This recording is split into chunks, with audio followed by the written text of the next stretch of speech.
안녕하세요. 오늘 여러분들과 함께 평신도를 깨운다를 읽을 저는 좋은시학교회를 섬기고 있는 김건우 목사라고 합니다.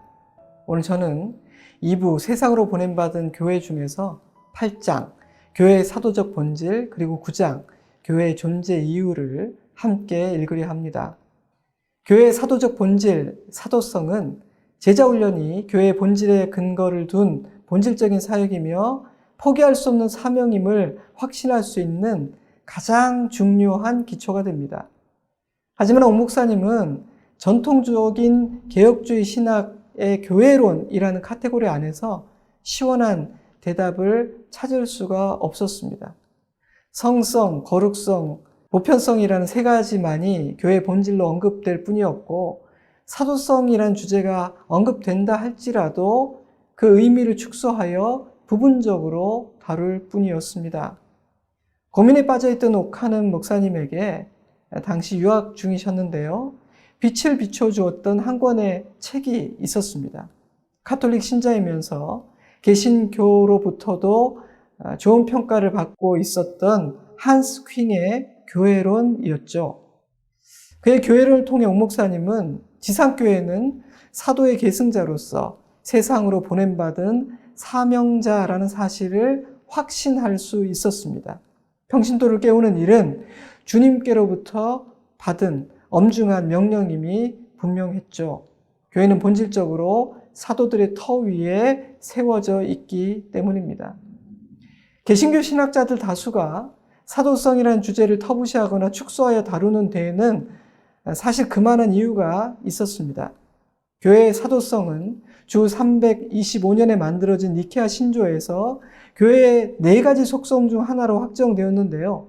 그 후 오랜 세월이 흐르는 가운데 교회는 점점 타락의 길을 걷게 되었고, 사도성은 로마 교회의 권위를 지키고 교황이 사도 베드로의 법적인 계승자임을 정당화하는 버팀목으로 악용되기 시작했습니다. 상황이 그러하다 보니 종교개혁자들에게는 사도성이라는 말 자체가 부정적인 의미를 가질 수밖에 없었던 것이죠. 일종의 알러지 반응이 일어났던 것 같습니다.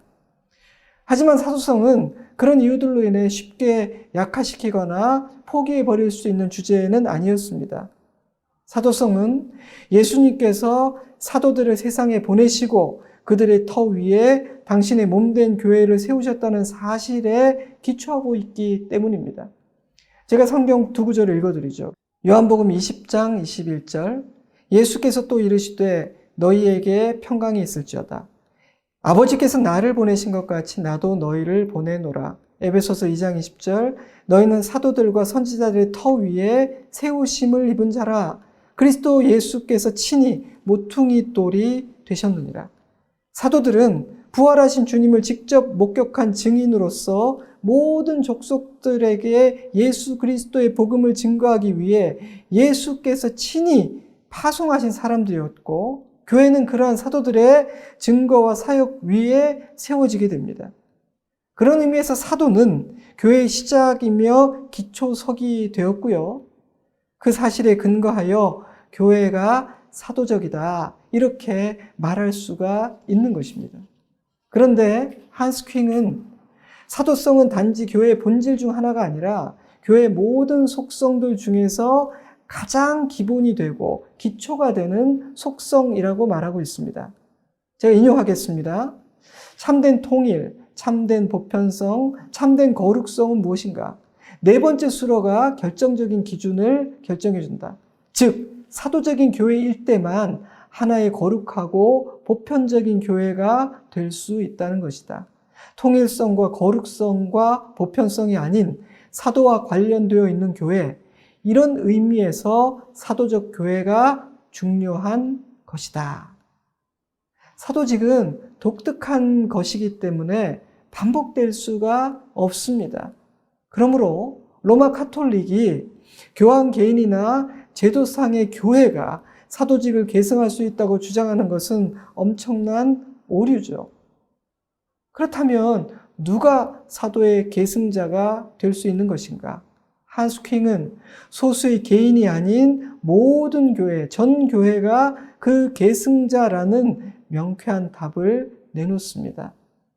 그는 그러한 사도성의 계승을 유효하게 만드는 것은 성령이라고 말하고 있습니다. 사도들을 감동시키시고 증인되게 하신 그 성령께서 사도가 전해준 그 복음을 성도가 받고 믿고 순종하게 하시기 때문에 사도들과 성도들 사이에는 영적 연속성이 이어져 있다는 것입니다. 사도들이 성령의 사람이었던 것처럼 모든 성령의 사람들은 계승자의 자격을 갖추고 있다는 것이죠. 교회는 두 가지 차원에서 사도의 계승자가 됩니다. 첫째로 사도들의 교훈을 계승합니다. 그러므로 로마 교회처럼 성도가 말씀을 직접 대하는 것을 막지 않는 개신교 교회들은 이미 사도적이죠. 둘째로 사도들의 사역을 계승합니다. 사도들이 주님으로부터 직접 받은 대사명, 선교적 소명을 전 교회인 평신도가 계승하는 것입니다. 때문에 전도와 선교는 교회의 성장이라는 차원이 아닌 교회의 본질인 사도성이라는 빛 아래에서 이해되어야 하고 행해져야 하는 것입니다.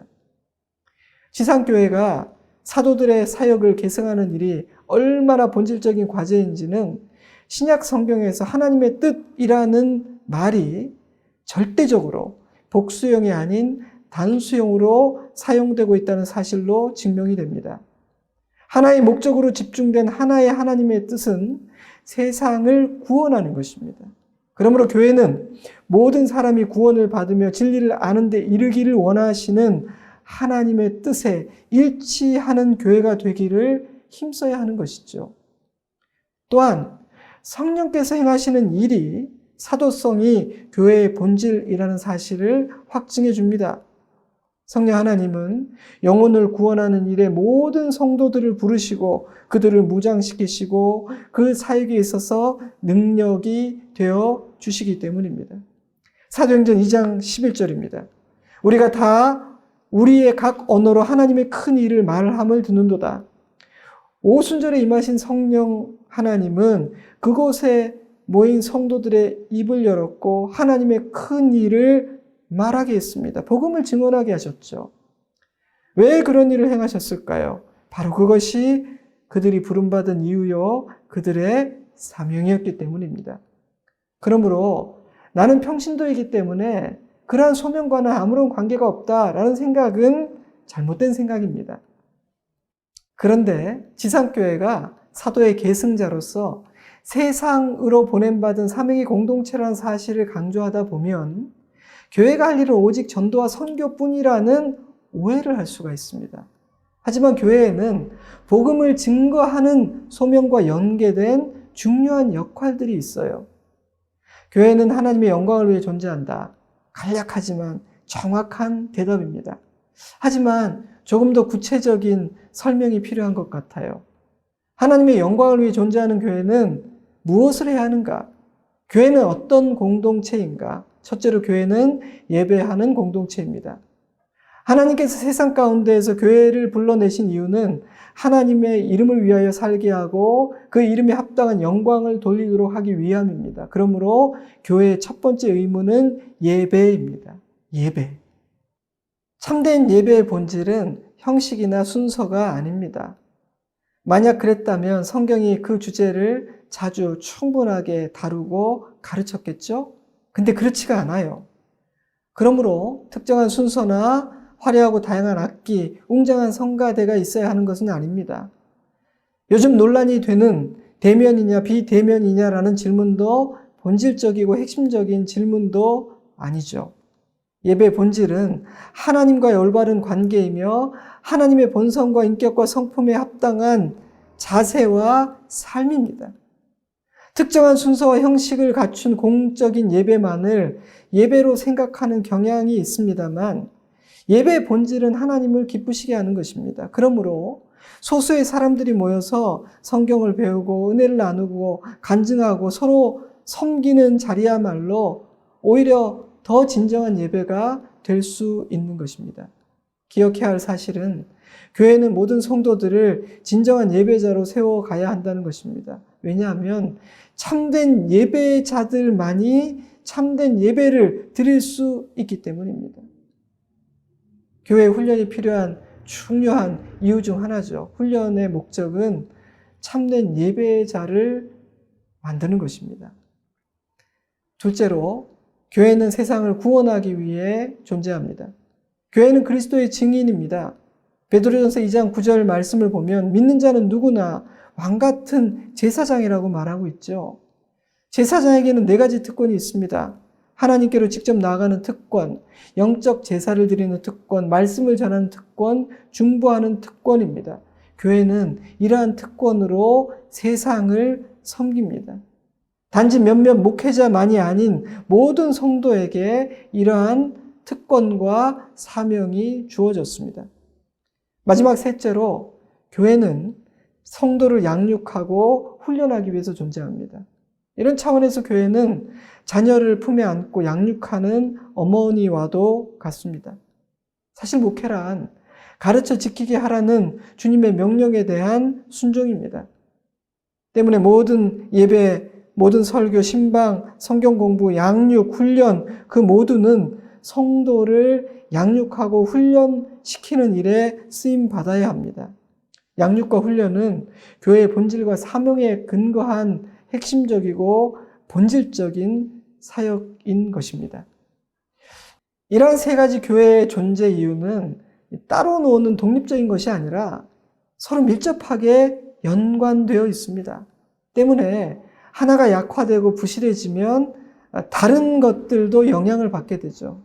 때문에 이 3가지 교회의 존재 이유 하나하나에 대해서 더욱 진지해야 되고, 또 어떤 부분이 우리가 부족하고 연약한지를 파악하고 이해하는 것은 굉장히 중요한 일이 될 거예요. 여러 차례 수정되고 개정되고 보완되기는 했지만 기본적인 철학과 골격은 1984년에 출간된 초판과 동일합니다. 개인적으로 여러 번 읽었고 또 이 주제로 강의도 여러 번 했습니다만, 이번 기회에 다시 읽으면서 교회의 본질에 대한 옥 목사님의 그 진지한 고민이 느껴져서 많은 도전이 되더라고요. 많은 생각을 하게 되었습니다. 이 시대야말로 교회를 향한, 세상을 향한 그러한 진지함이, 그러한 고뇌가 필요한 때가 아닌가, 그런 생각을 해봅니다. 옥하는 목사님께서 우리에게 남긴 이 고민의 결과물을 토대로 이 시대의 교회를 향한 하나님의 뜻을 헤아리고 사람의 뜻이 아닌 하나님의 뜻에 순종하는 이 시대의 교회들이 되었으면 참 좋겠습니다.